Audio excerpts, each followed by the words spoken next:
Hello there, welcome to Africa Live. It's 10:00 GMT. I'm Ramanyang in the Kenyan capital, Nairobi. Here's what we have lined up for you over the next 30 minutes. Tax avoidance will top the agenda at this week's G8 summit. We'll be looking at South Africa's efforts to improve tax administration. And Ethiopia could be stripped of their 2-1 win against Botswana as FIFA investigates claims of fielding an ineligible player.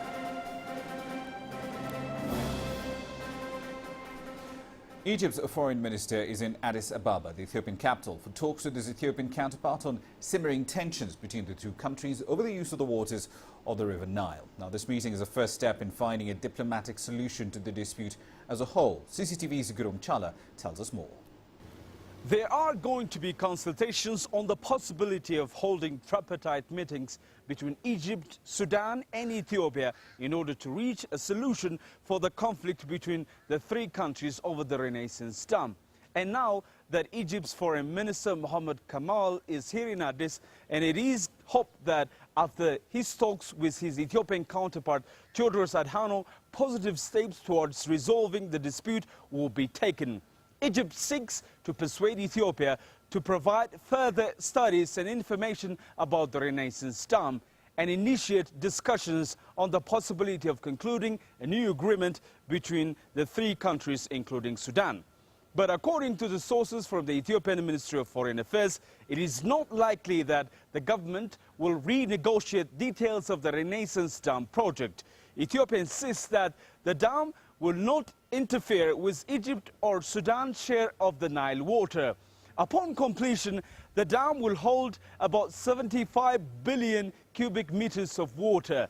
The Renaissance Dam will be the largest hydroelectric power plant in Africa, producing 6,000 megawatts. This visit by the Egyptian Foreign Minister Mohammed Kamal Amir is a sign of easing tension between the two nations over the River Nile. This is also a beginning of what could be an active diplomatic endeavor to resolve the conflict instead of going to war. Rumjala, CCTV, Addis Ababa, Ethiopia.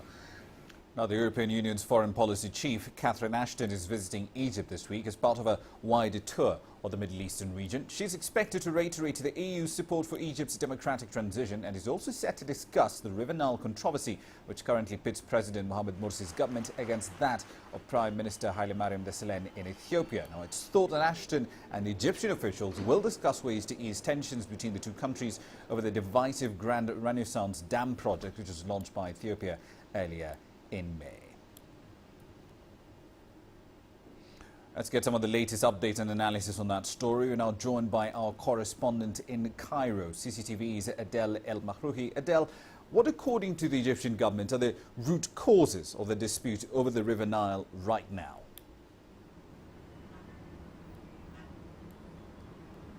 Well, it basically began with the agreement, the cooperative agreement, the corporate framework agreement between the Nile Basin countries, which basically stated that it redefined the entire cooperation between the Nile countries over any projects that happens in the Nile. Egypt has 3 reservations on the cooperative framework agreement, and basically the first is that Egypt still insists that it needs a prior notification for any project on the Nile that could or might affect the water resources of the country. It also wanted to make sure that when there is a vote, it's not by the majority. It has to include what they're trying to redefine how the majority would be, because basically the fate of the 7 other countries or the 8 other countries that produce the water of the Nile is different than Sudan and Egypt, who only are passing, the water passes through, so they're not producing the Nile. There's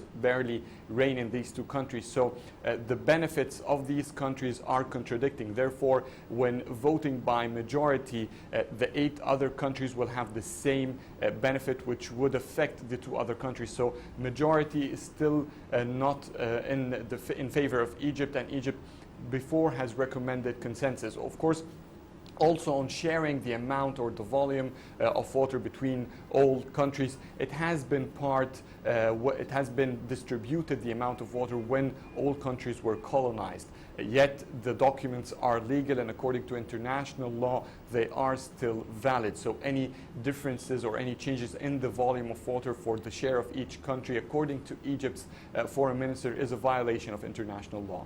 Adel, what are the next steps the Egyptian government is likely to take to resolve this dispute? We've already seen, of course, the Egyptian foreign minister in the Ethiopian capital for talks with the Ethiopian foreign minister as well. What next is likely to happen thereafter?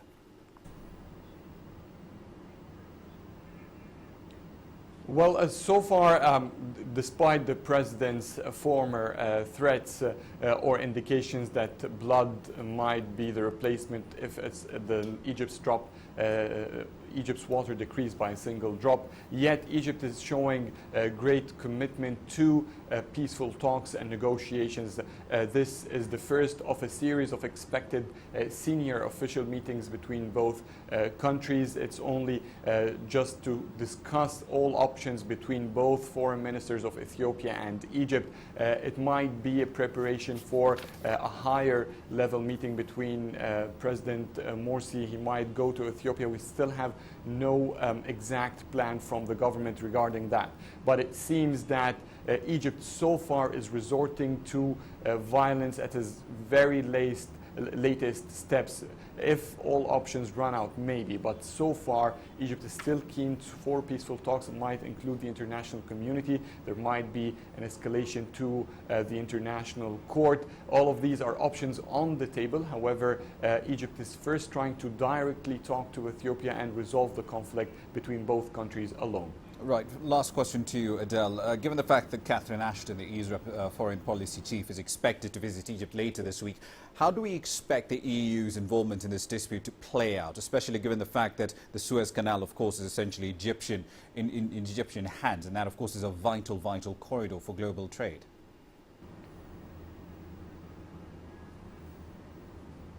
Well, basically, Egypt cannot in a way blackmail the European community by shutting down the Suez Canal for their trade. Egypt has an international agreement that basically states that Egypt cannot politically interfere in the usage of the Suez Canal. So in a sense, yes, Egypt owned the Suez Canal. Egypt has this in its territory, but it's sort of an international property.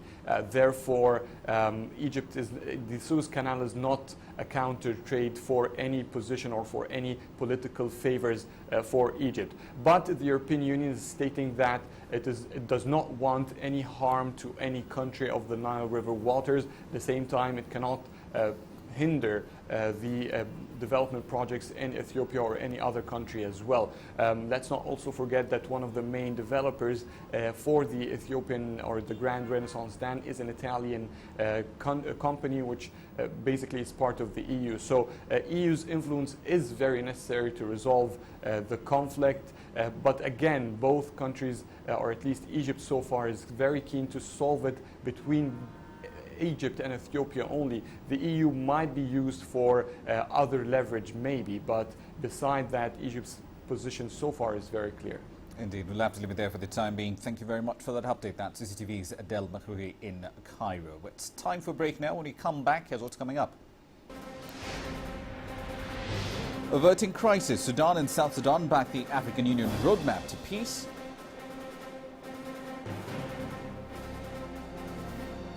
And Mogadishu steps up its ability to handle critical medical emergencies.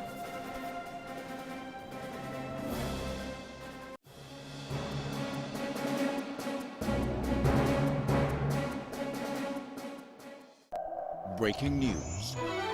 Global trends.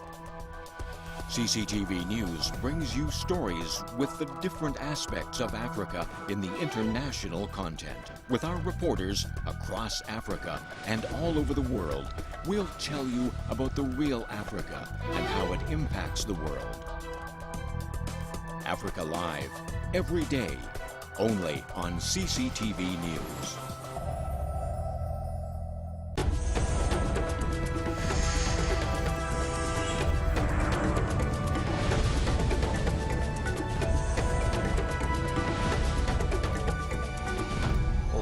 Sudan and South Sudan are both prepared to take steps brokered by the African Union to try and avert a fresh crisis based on oil between them. Now, this comes amid accusations from both sides that the other is supporting insurgencies in their territory. The African Union suggested a continuation of a demilitarized zone between the two countries and the establishment of a mechanism to examine accusations of support for the insurgencies by both parties. Now, part of the original AU-mediated agreement was to set up a buffer zone monitored by UN peacekeepers. Both sides have accused the other, however, of violating that agreement.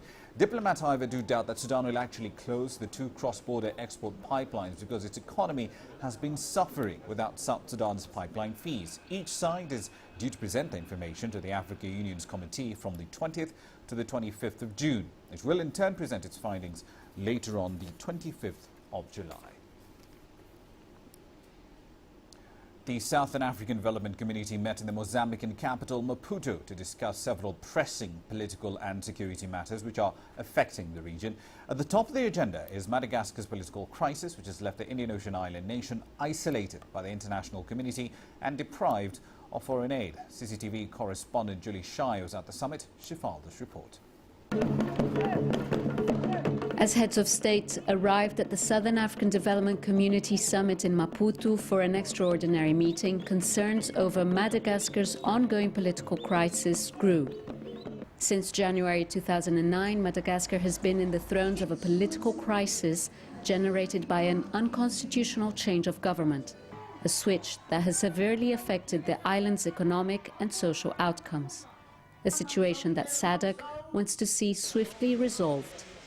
While the first round of presidential elections was scheduled for July 24, 2013, the elections have been postponed for August, but SADC's position and requirements for the upcoming elections are explicit. Summit reiterated its decision not to recognize the outcome of any election results, which would include the candidates who presented their candidatures in violation of the Constitution and the electoral law of Madagascar. SADC's position on Madagascar's political crisis was clear and straightforward. There must be an end to the unconstitutional change of government that is consequently affecting the country's economic and social stability. Julie Shire, CCTV News, in Maputo, Mozambique. Representatives of the Malian civil society have called on Algeria to play a key role in resolving the Malian crisis. Now, they made the call at the International Conference of Solidarity with the People of Mali, which started on Monday at the Algerian capital, Algiers. Now, over 100 representatives of civil society from different countries in the Sahel region are taking part. That conference will focus on issues related to dialogue and reconciliation in Mali, the unity and sovereignty of the country, territorial integrity, and the role of civil society in peace building. The conference will conclude with an Algiers Declaration, which is a recommendation by governments of the Sahel region as a whole. It will then be submitted to the United Nations and organizations concerned with human rights and refugee affairs.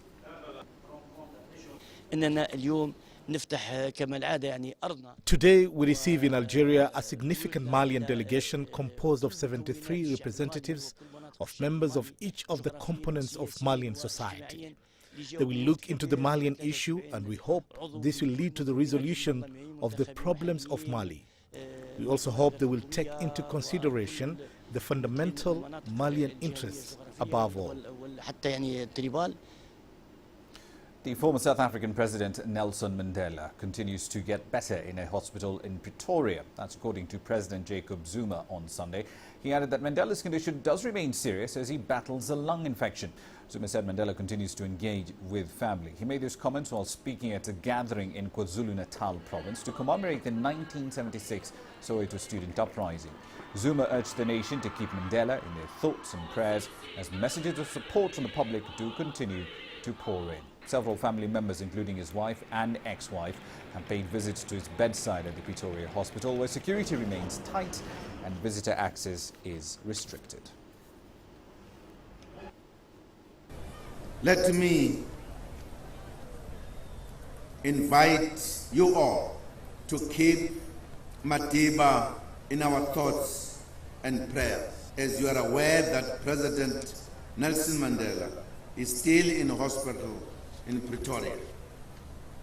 We must remember that he's one of those who played his part and delivered freedom. Perhaps played the most prominent part. We are grateful that he continues to get better. Let's move on to the Somali capital now, Mogadishu. It's often the site of numerous blasts and other grisly confrontations. The city has a poor emergency response system, with a few ambulances that are available being poorly equipped and struggling to get through traffic. First responders on the scene of a blast, who often put their lives on the line, often end up as casualties themselves. CCTV's Mohammed Moge has this report. An ambulance rushes to a blast scene barely 5 minutes after an explosion rocked the city's busy Kilometer 4 junction. Volunteer doctors and paramedics of the Amin Voluntary and Relief Organization have set up Mogadishu's first fleet of ambulances. We started this ambulance service after many people died from bleeding, and others who needed urgent medical attention were being transported on wheelbarrows from as far as 10 kilometers away. We first had to rent vehicles as ambulances. The fleet of 10 ambulances brought an end to the scary precedent where seriously wounded people, many bleeding to death, were taken to hospital on wheelbarrows. The city's ambulances have, however, faced many challenges. Ambulance drivers have often lost their lives in the line of rescue when gunfire erupts, as is usually the case in Mogadishu's blast scenes. The challenges have been many. We have lost both vehicles and drivers in the line of rescue. 2 of our drivers were shot and 1 vehicle was burnt. Sometimes our patients even die on the road just because of traffic. People don't respect the ambulance and its emergency. The volatile capital has long been the scene of frequent confrontations between guerrilla forces and government soldiers. Sporadic landmine and suicide attacks have often caused heavy casualties, reason why ambulances in this city are always very busy and sometimes can only serve the single purpose of rescuing blast victims. This fleet of 10 ambulances has a 24-hour emergency 999 helpline service. They are, however, not enough to serve the city of 16 districts and 2 million people. Mohammed Moge, CCTV.